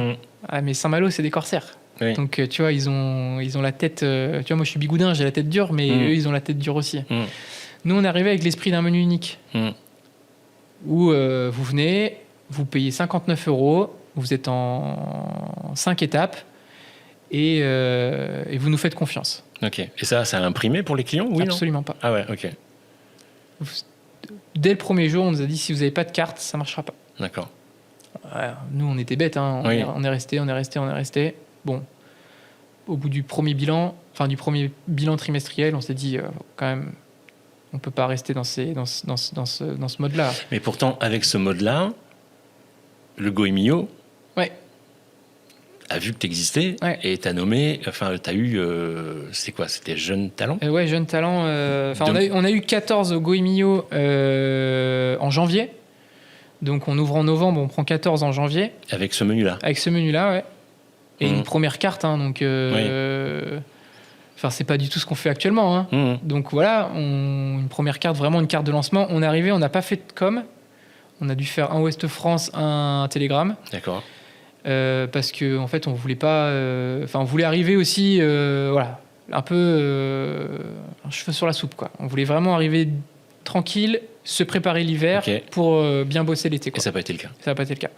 Et alors, du coup, est-ce que tu crois que le Goemio, tu avais calculé ou Je sais pas. sur tes maisons avant? Je sais pas. Le Goemio, j'ai jamais eu de rapport avec le Goemio avant Maison Vermeer. Ok, J'ai été une fois à un gala à Nice, mais c'est tout. d'accord. J'avais été invité par une marque de caviar qui m'avait dit viens, parce que j'étais très bon client chez eux, et il m'avait dit je t'invite, tu viens avec moi. C'était ma commerciale. Je t'invite, tu viens avec moi à Goemio et puis tu vas aller te présenter, tu vas aller donner tes cartes de visite et tu vas leur dire que t'existes. J'avais été, ils n'étaient jamais venus à Fontcolombe. Bref. Voilà. Donc en janvier, ils nous donnent 14 sur 20 de TOC. Et quelques mois plus tard, ils nous appellent en nous disant vous êtes nominés au Jeune Talent France Goemio. Donc plutôt cool. Ouais. Oui, c'est pas mal. Donc, puis 14, c'était très bien. Donc, on était contents.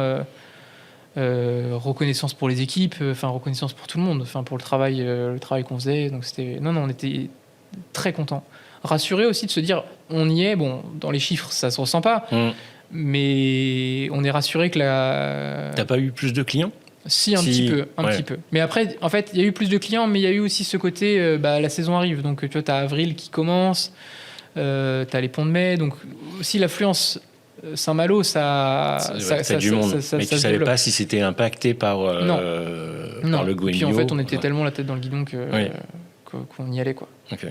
Mais après, voilà, on a changé aussi, tu vois, on a fait une carte, on a mis plusieurs menus. T'as écouté les gens ? J'ai écouté les gens et on n'a pas changé depuis, alors que je peux t'assurer qu'on fait 90% de menus.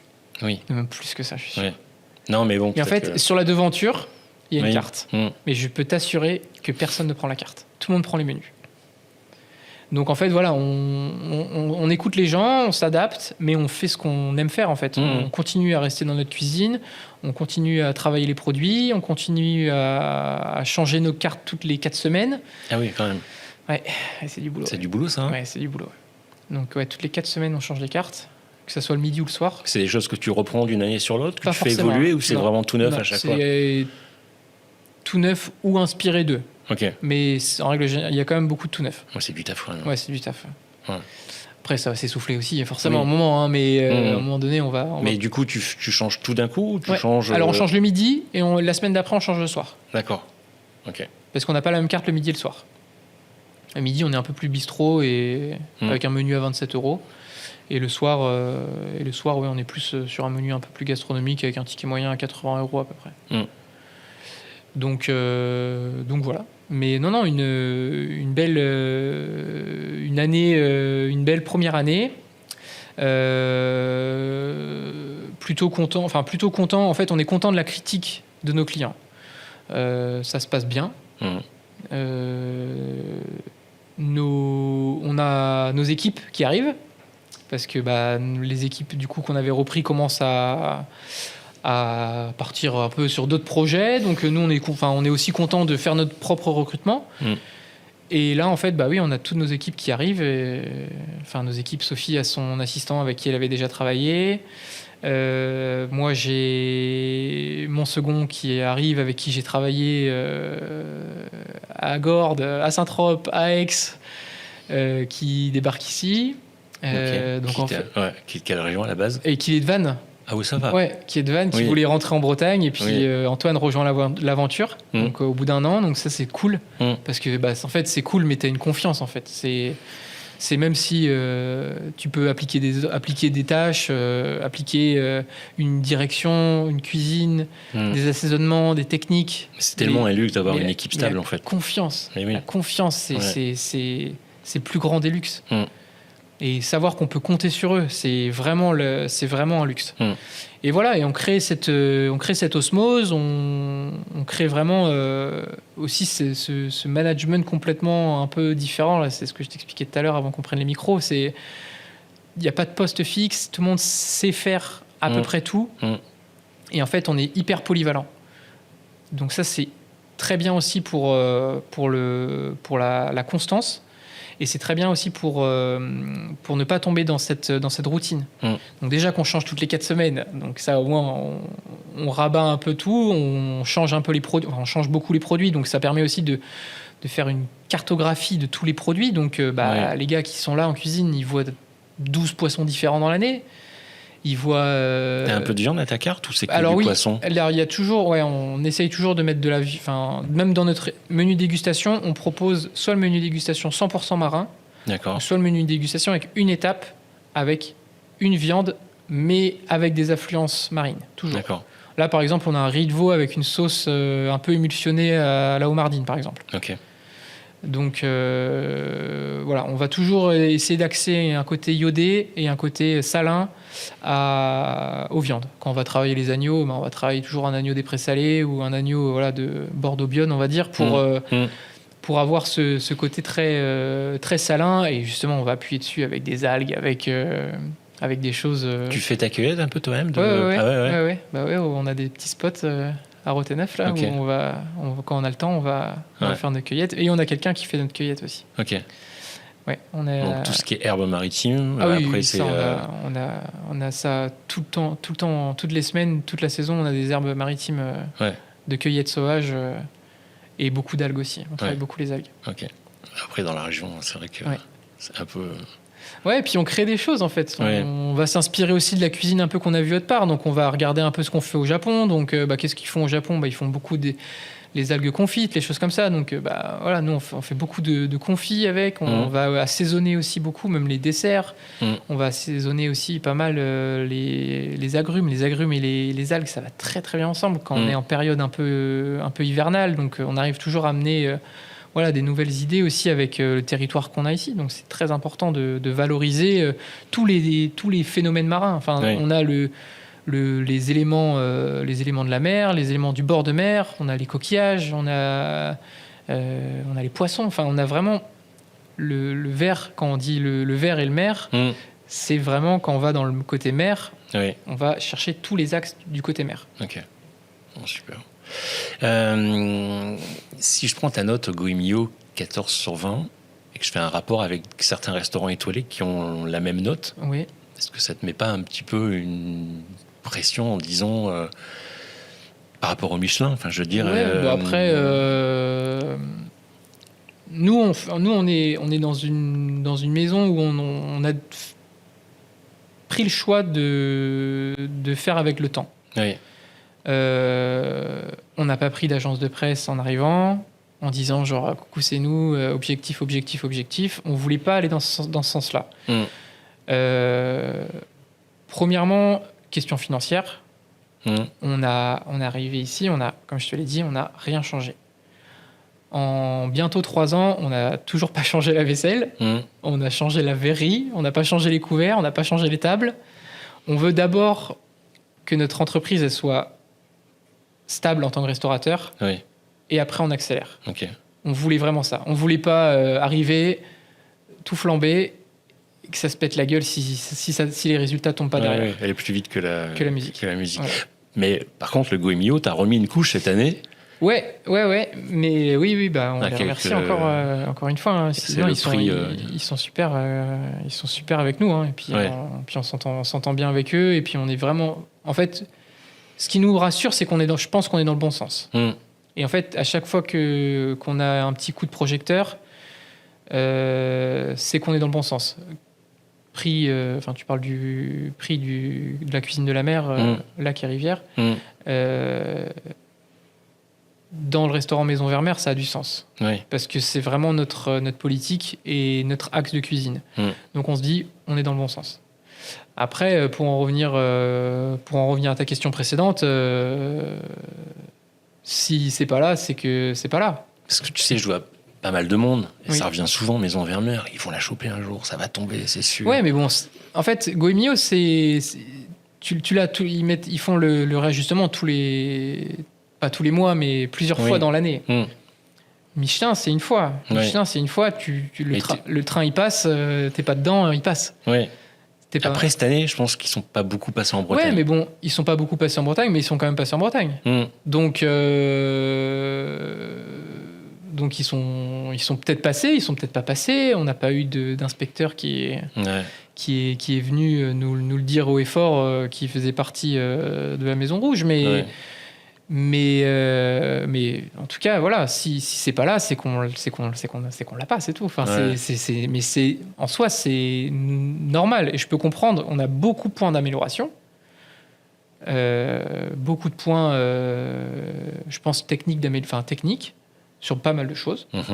Donc voilà, on se met pas la pression avec ça. On va pas aller crier sur tous les toits qu'on la cherche ou quoi. Enfin, on reste un restaurant aussi de quartier qui est très très animé. L'été, c'est vraiment un restaurant de plage ici, donc faut aussi voir le côté un peu luxueux du quartier. Enfin, même s'il y a des très belles maisons dans ce quartier et qu'on est très content de vivre et de travailler dans ce quartier, mais on a ce côté aussi très plage. Oui. Donc, mais bon, tu as des restaurants très côté plage qui ont eu aussi des distinctions. Oui. Ouais. Après, c'est pas incompatible en fait. Non, c'est pas incompatible, mais voilà. Après, nous, on voit aussi le point. Nous, on va regarder que le négatif. Notre clientèle, elle est ultra positive avec nous. Elle est, voilà, on a des super rapports avec nos clients. On a une clientèle régulière et fidèle, mais j'ai jamais vu ça. J'ai des clients qui viennent à toutes les cartes depuis le début. C'est magnifique. Toutes les cartes. Et plusieurs fois. Et quand ils viennent 2 fois, 3 fois dans le mois, on leur change tout le menu spécialement pour eux. On leur fait des cartes blanches. Enfin, on a vraiment cet esprit, enfin, cette connexion avec la clientèle qui est dingue.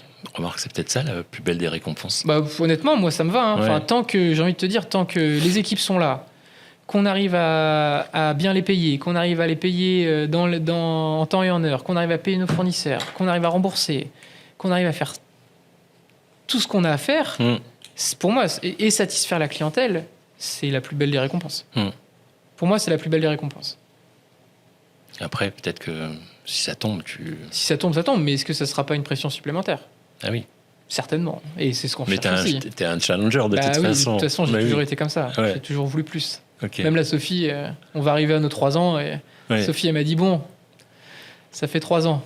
Tu vas bien me péter un câble à un moment et me dire que t'en as marre et que tu veux un autre truc. Je dis, c'est bon, là, pour l'instant, je suis encore bien là. Elle me dit, bon, ça marche. On va peut-être pas déménager tout de suite. Bon. Le podcast s'appelle Dernière Pincée. Oui. Je voulais, tu vois, quelque chose qui rappelle un peu le pass, le chef. Et je voulais savoir à toi, c'est quoi ta dernière pincée quand t'es au pass avant d'envoyer l'assiette au client ? Du poivre, du sel, une épice particulière que tu aimes travailler en dernière pincée, on fait beaucoup d'assaisonnement maison, je pense. D'accord. On va beaucoup travailler, par exemple, là, par exemple, typiquement sur le riz de veau là, que je te parlais tout à l'heure, le riz de veau avec la sauce au homard, on va prendre des œufs de homard et on va les sécher et on va faire une poudre avec, en fait, qui va venir assaisonner le riz de veau. Après cuisson. D'accord. Ça peut être une dernière pincée. On essaye toujours, on fait aussi pas mal de poudre d'algues. Là, on a un plat autour de la tomate en ce moment, donc on fait beaucoup des petites poudres vraiment pour vraiment assaisonner très finement aussi nos éléments, mais qui ont du sens. C'est pas une poudre, on met pas du paprika sur le bord de l'assiette. Non. Mais c'est des poudres maison. Voilà, c'est toujours des épices maison, des assaisonnements. Et puis même, on va faire des mix aussi, quoi. On va vraiment faire des assaisonnements maison avec des éléments qu'on a dans nos cuisines et dans nos produits. Donc, voilà, des parures de légumes. On fait aussi un gomasio maison avec des foies de Saint-Jacques aussi l'hiver. D'accord. Donc, on essaye de faire des choses. Et histoire d'utiliser tout le produit. Oui, tout le produit. Et puis, c'est de trouver aussi les éléments un peu de salinité sur différents produits. Donc, on essaye toujours d'amener des petites touches. Après, le coup d'œil aussi. C'est important, je pense, le coup d'œil du cuisinier, de savoir si on est content de ce qu'on a sorti. C'est vraiment peut-être la dernière pincée, c'est le coup d'œil. Le coup d'œil. Coup d'œil du cuisinier. Le coup d'œil du cuisinier. Et de la patronne. Ah ouais, elle regarde tes plats avant de les envoyer. Oui. Ah ouais. Quentin, ça va pas, non? Ah ouais. Non. C'est pas ça va pas, mais fais attention. Bon, on fera peut-être un jour un podcast avec Sophie. Oui. Parce que si tu veux, il y aura des hors-séries aussi sur les gens qui font aussi le métier. Parce qu'il n'y a pas que les cuisiniers dans les restaurants. Je vais avoir des producteurs aussi. Et Sophie, pour la petite anecdote, c'est quand même quelqu'un qui n'a jamais fait de restauration de sa vie. Enfin, elle était dans l'hôtellerie. Donc en fait, la première assiette qu'elle a portée, c'était le 8 novembre 2023. Oui, mais c'est un métier. Et c'est un vrai métier. Oui. Et elle a découvert la coupure à 35 ans. Oui. Donc, c'est un vrai métier. Ouais. C'est un vrai métier. Et je suis admiratif de son travail et de la manière dont elle tient ce projet. C'est un projet commun de toute façon. Oui, bien sûr. Ouais. Super. Quentin, merci beaucoup. C'était le dernier podcast de l'été. Trop bien. Les prochains, ça sera en septembre. Je te souhaite de bonnes vacances. Merci. Profite bien. Et puis, parce qu'après, ça va être la période de la Saint-Jacques qui va arriver vite. Oui, puis on adore ça. Donc. En plus, on adore ça dans la région, la route du Rhum. Enfin, il y a plein d'événements là. La saison n'est pas finie en fait pour toi. On a on file des coups de main aussi sur des concours à des copains. On fait un peu de consulting à côté pour des restaurants. Donc, on a un peu de boulot. On a un petit peu de boulot. Ouais. Okay. C'est cool. Super. Merci beaucoup. Merci. À bientôt. Merci Bernard. Au revoir. Au revoir. Bon, bah cool. Ouais, bon, bah voilà, c'était pas. On a fait. Parfait. Pratiquement 1h30. Ok. Je pense. 1h20, 1h30. Ok. Moi, je te dirai ça ce soir. Je vais tout dérocher en rentrant. Ok. Bon, super. Ouais, ça va, ça a été la parole et tout. Oui, nickel. Impec. La diction, j'ai pas dit trop de gros mots. J'ai dit des putains. Non, t'as pas dit de gros mots. J'ai dit des putains. Ah, mais attends.